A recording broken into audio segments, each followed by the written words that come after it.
Hello, and my name is Clive Witham, and I'm doing some workshops this year called Face in Bloom. And I'd like to tell you a little bit about Face in Bloom, which is the workshop of Ecology in Motion Facial Gua Sha.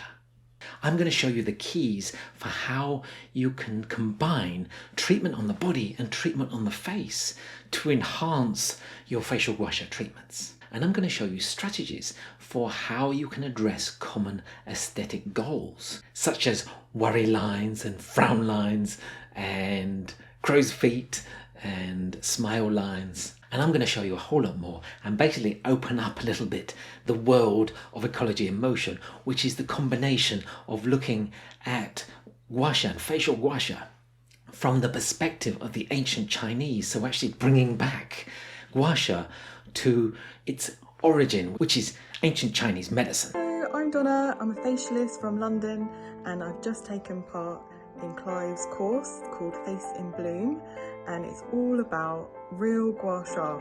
So it's not just gua sha for the face, it's for the whole body, and I have learned so much and I'm so excited to start doing it on my clients. I can't recommend this course enough, so please give it a go, you're never going to regret it.